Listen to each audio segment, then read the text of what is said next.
হায়দ্রাবাদে ভারতের বিপক্ষে একমাত্র টেস্টে ব্যাটসম্যানদের ব্যর্থতায় ২০৮ রানের বড় ব্যবধানে হেরে গেল বাংলাদেশ। ৪৫৯ রানের টার্গেটে দ্বিতীয় ইনিংসে সবকটি উইকেট হারিয়ে ২৫০ করতে সমর্থ হয় সফরকারীরা। দলের হয়ে সর্বোচ্চ হাফ সেঞ্চুরি আসে মাহমুদুল্লাহর ব্যাট থেকে।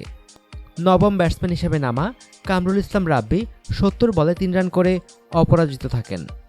পঞ্চম দিনে নেমে শুরুতেই সাকিব আল হাসানের বিদায় ঘটে। রবীন্দ্র জাদেজার বলে চেতেশ্বর পূজারাকে ক্যাচ দিয়ে ব্যক্তিগত ২২ রানে ফেরেন তিনি। দারুণ খেলতে থাকা মুশফিকুর রহিম রবিচন্দ্র অশ্বিনের বলে তুলে মারতে গিয়ে আউট হন। ব্যক্তিগত ২৩ রান করেন প্রথম ইনিংসের এই সেঞ্চুরিয়ান। এরই মধ্যে কেরিয়ারের ১৩তম টেস্ট 50 তুলে নেন মাহমুদুল্লাহ। মধ্যাহ্নবিরতির আগে দলীয় ২০০ পার করে বাংলাদেশ।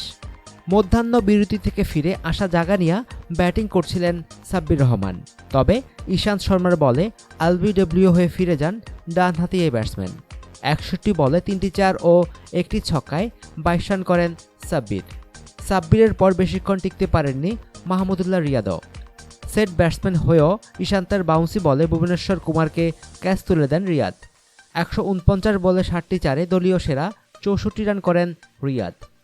প্রথম ইনিংসে হাফ সেঞ্চুরি করার পর দ্বিতীয় ইনিংসেও দারুণ ব্যাটিং করছিলেন মেহেদী হাসান মিরাজ। তবে দলীয় ২৪২ রানের মাথায় ব্যক্তিগত ২৩ রানে রবীন্দ্র জাদেজার তৃতীয় শিকারে পরিণত হন মিরাজ। উইকেট রক্ষক ঋদ্ধিমান সাহার কাছে পরিণত হওয়ার আগে ৬১ বল মোকাবেলা করেন তিনি। মিরাজের ইনিংসে ছিল ৪টি বাউন্ডারির মার। জাদেজার চতুর্থ শিকার হয়ে আউট হন তাজুল ইসলাম। ৬ রানের মাথায় তুলে মারতে গিয়ে লোকেশ রাহুলের কাছে আউট হন তিনি।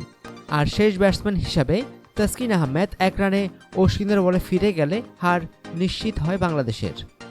ভারতীয় বোলারদের মধ্যে সর্বোচ্চ ৪টি করে উইকেট পান অশ্বিন ও জাদেজা। বাকি ২টি উইকেট দখল করেন ইশান্ত শর্মা। এর আগে বাংলাদেশকে জয়ের জন্য ৪৫৯ রানের বিশাল টার্গেট দেয় ভারত। স্বাগতিকরা নিজেদের দ্বিতীয় ইনিংসে চেতেশ্বর পূজারার হাফ সেঞ্চুরিতে ৪ উইকেট হারিয়ে ১৫৯ রান করে।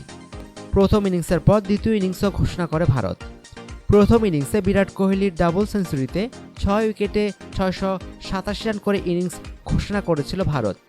পরে বাংলাদেশের অধিনায়ক মুশফিকুর রহিমের সেঞ্চুরিতে টাইগাররা নিজেদের প্রথম ইনিংসে সবকয়টি উইকেট হারিয়ে ৩৮৮ রান করে ২৯৯ রানের লিড নিয়ে নিজেদের দ্বিতীয় ইনিংস শুরু করে স্বাগতিকরা।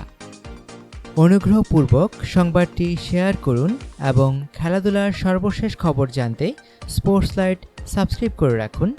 ধন্যবাদ।